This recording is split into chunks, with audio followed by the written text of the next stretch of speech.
നമസ്കാരം, ഞാൻ ഡോക്ടർ രമണി. ശത്രു സംഹാരത്തിന് ഉപയോഗിക്കുന്ന നാരായണ വർമ്മ മന്ത്രം. നാരായണ മന്ത്രം ഉപയോഗിച്ച് ശത്രു സംഹാരം നടത്താം. എങ്ങനെയാണ് ശത്രുക്കളെ സംഹരിക്കാൻ നാരായണ വർമ്മ മന്ത്രം ഉപയോഗിക്കേണ്ടത്?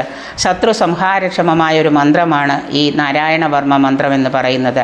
ഇത് ജപിക്കുവാൻ ആഗ്രഹിക്കുന്ന സാധകൻ അല്ലെങ്കിൽ ഉപാസകൻ അയാൾ ചെയ്യേണ്ടത് ഒരു ഗുരുവിൽ നിന്ന് ദീക്ഷയായിട്ടെടുത്ത് കയ്യും കാലും മുഖവും കഴുകി ആചാമനം വരുത്തി ശരിക്ക് കുശപ്പുല്ല് കയ്യിലെടുത്ത് നല്ല രീതിയിൽ അതിരാവിലെ എഴുന്നേറ്റ് കൈകാലുകളും ശരീരവുമൊക്കെ വൃത്തിയാക്കി ആചമനം ചെയ്ത് കുശപ്പുല്ല് കയ്യിലെടുത്ത് അയാൾ വടക്കോട്ട് നോക്കി നിന്ന്, വീടിൻ്റെ ഭാഗത്ത് എവിടെയാണോ വടക്കോട്ട് നോക്കിയിരുന്ന് മൗനമായി ആചരിക്കണം.